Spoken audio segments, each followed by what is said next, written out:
We see 24/7 news. They give you the number of cases, state by state, province by province, updates, a number of deaths, and it's just hard not to be a bit concerned about the current pandemic. Another thing that worry can do is it can render us powerless. It can take away our creativity, our passion, and our purpose.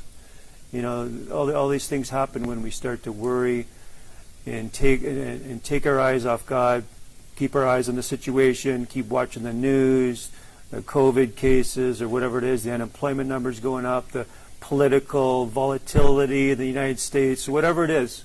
You know, all this stuff can take our peace away.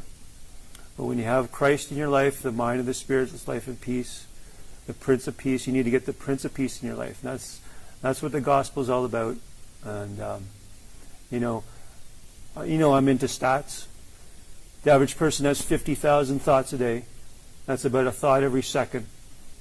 So some people who struggle with negative thought patterns, depression, can have a high percentage of their thoughts, you know, in ruminating about worry and anxiousness. And it has an effect on your health and your soul and your productivity and your creativity, you know.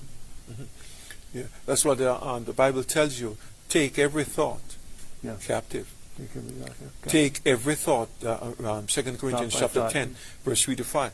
Take every thought captive. Yeah. You see, in other words, we're not supposed to let thoughts just roam around, run willy-nilly in our minds. Yeah. You know, no, we're not supposed to do that. We're supposed to take them captive, and the Bible says, make them obedient to Christ. Yeah. You know, because it all begins. Listen, the enemy, guess what he wants? Guess where the battle is? The battle is for the mind. That's where it is. You know, and where's the mind? In your soul. In your soul. Your soul is your intellect, your will, and your emotion. Your intellect, your mind, your will, and your emotions. So, what are you? You know, sometimes we think that how can you go to? We think if we watch some really killing and terrible, demonic movies just before bed, and we wonder when we go to bed why our dreams or nightmares.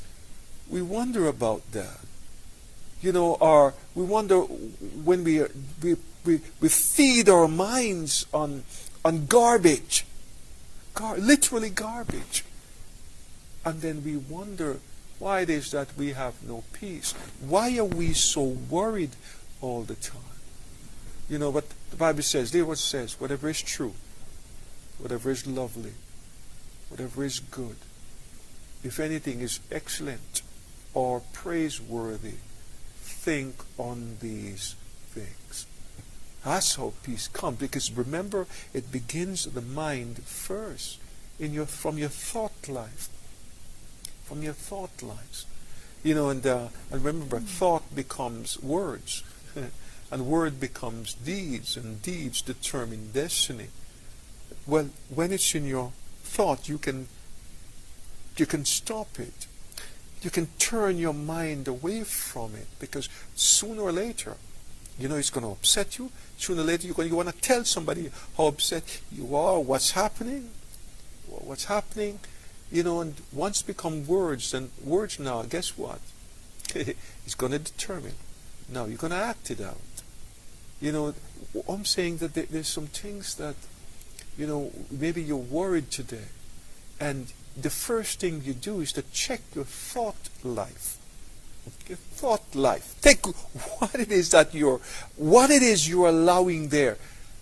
What is it you're allowing to go forward? What is it you're allowing to